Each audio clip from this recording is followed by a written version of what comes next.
సాంకేతిక పరిజ్ఞానాన్ని వినియోగించటంలో నూతన ఆవిష్కరణలకు నాంది పలకటంలో చంద్రబాబు నాయుడు యొక్క దూరదృష్టి, ఆలోచన విధానం, అనుభవం దేశంలోనే ఆంధ్రప్రదేశ్ రాష్ట్రం మార్గదర్శకులుగా మిగులుతూ ఉంది.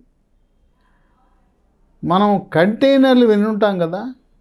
కంటైనర్ అనగా సామాన్లను, సరుకులను షిప్పులు, నౌకల ద్వారా రవాణాకు వినియోగిస్తారు కంటైనర్లు. ఆ కంటైనర్లను వినియోగించి చంద్రబాబు నాయుడు ఇప్పటికే హాస్పిటల్స్ను ఏర్పాటు చేశారు దాంట్లో మన్య ప్రాంతంలో. ఎందుకంటే పార్వతీపురంలో కొండల మీద బిల్డింగులు కట్టాలంటే చాలా కష్టతరము, సమయం కూడా పడుతుంది, వ్యయ ప్రయాసలతో కూడుకున్నది. ఇది క్రేన్తో ఈ కంటైనర్ తీసుకెళ్ళి ఆ కొండ మీద పెట్టేస్తే ఆ కంటైనర్లో చక్కగా డాక్టర్ గది, చికిత్స గది, ఆ రెండింటితో పాటు ఒక మరుగుదొడ్డి కూడా దాంట్లో ఏర్పాటు చేయొచ్చు. సో ఇలా ఆరోగ్య కేంద్రాలను పార్వతీపురం మన్యంలో ఏర్పాటు చేసిన అనుభవంతో అవి చాలా చక్కగా నడుస్తున్నాయి. ఖర్చు కూడా తక్కువ. ఒక కంటైనర్తో ఒక హాస్పిటల్ చేయాలంటే 10 లక్షలు, ఎంత నెల రోజుల్లో పూర్తి చేసి పెట్టేయచ్చు. అదే బాటలో ఆరోగ్య కేంద్రాలను ప్రారంభించిన అనుభవంతో ఆంధ్రప్రదేశ్ రాష్ట్రం మరొక నూతన ప్రయోగానికి నాంది పలికింది. కంటైనర్ హాస్పిటల్లో ఇప్పుడు కంటైనర్ అంగన్వాడీ కేంద్రాలు అందుబాటులోకి వచ్చేసినాయి. అవే కంటైనర్లను ఈ పార్వతీపురంలో భామిని, నర్సీపురం గ్రామాలలో కొండలపై కేవలం 10 లక్షల రూపాయల ఖర్చుతోనే ఏర్పాటు చేయటం అనేది విశేషం. దీంట్లో ఈ కంటైనరు అంగన్వాడీ కేంద్రంలో 2 గదులు, దానికి ఒక మరుగుదొడ్డి కూడా ఏర్పాటు చేశారు. అంగన్వాడీ కేంద్రాలకు ప్రతి ఒక్కదానికి, ఆంధ్రప్రదేశ్ రాష్ట్రంలో ప్రతి ఒక్కదానికి చంద్రబాబు నాయుడు ముఖ్యమంత్రి అయినాక విద్యుత్ సౌకర్యాన్ని కల్పించారు. స్వచ్ఛ భారత్ కింద ప్రతి అంగన్వాడీ కేంద్రానికి మరుగుదొడ్ల నిర్మాణం చేపట్టారు. ఇక్కడ ఈ కంటైనర్ కూడా మరుగుదొడ్డి ఉండటం అనేది విశేషం. దీనికి కంటైనర్కు ముందు భాగాన రేకులతో ఒక షెడ్ వేశారు. ఆ రేకుల షెడ్ వల్ల కొంత ఈ కేంద్రం విస్తరణ జరుగుతుంది, కూర్చోవడానికి ఉపయోగపడుతుంది. తర్వాత ఎండ కూడా కంటైనర్లోకి రాకుండా ఉంటుంది.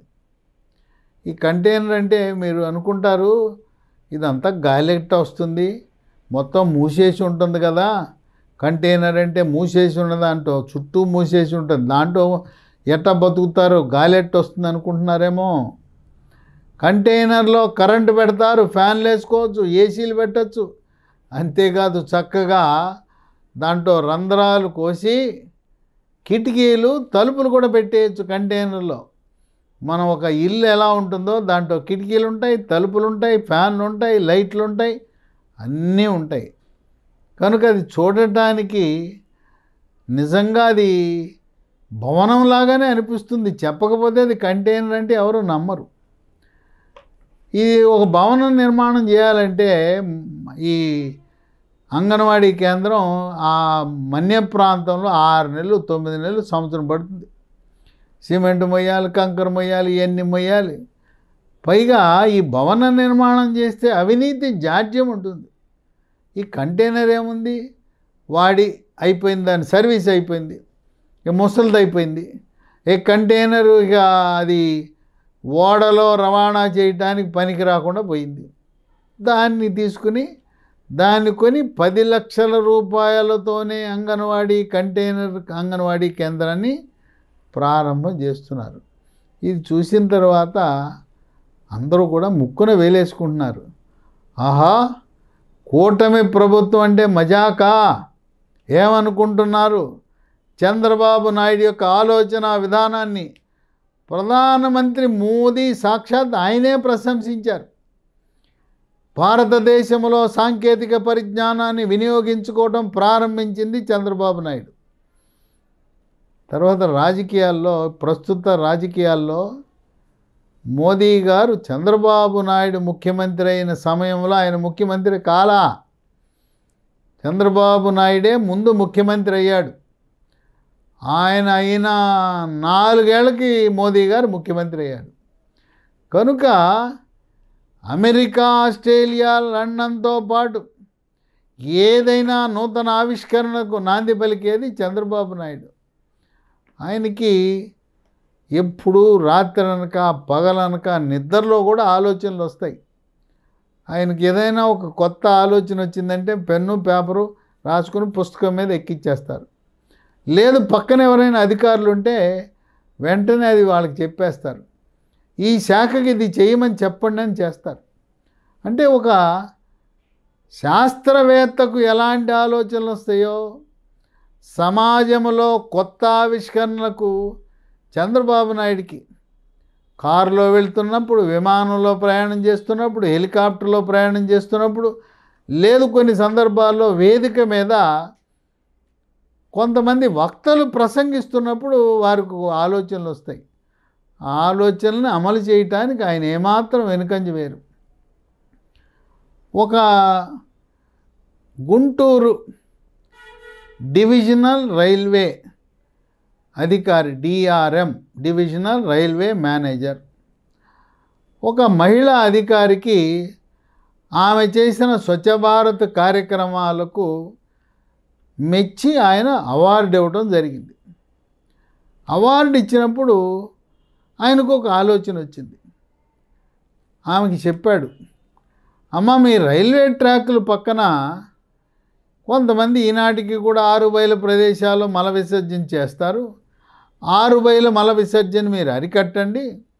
మీకు రైల్వే పోలీసులు ఉంటారు, వాళ్ళ సహకారం తీసుకోండి అని చెప్తూ ఈ రైల్వే ట్రాక్ పక్కన మీకు మీ స్థలం ఉంటుంది కదా, ఆ స్థలములో మొక్కలు నాటితే, అవి కూడా పూలు పూసే మొక్కలు నాటితే రైళ్లలో ప్రయాణించేవారు కిటికీలోంచి చూస్తే చక్కటి ఆహ్లాదకరమైన వాతావరణం ఉంటుంది కదా అని చెప్పి ఆమెకి చెప్పటం. ప్రయోగాత్మకంగా గుంటూరు రైల్వే డివిజన్లో రైల్వే ట్రాక్ పక్కన కొన్ని మొక్కలు నాటే కార్యక్రమాన్ని రైల్వే శాఖ అధికారులు చేసేలా ఆయనకి ఆలోచన రావటం, అమలు చేయటం జరిగింది.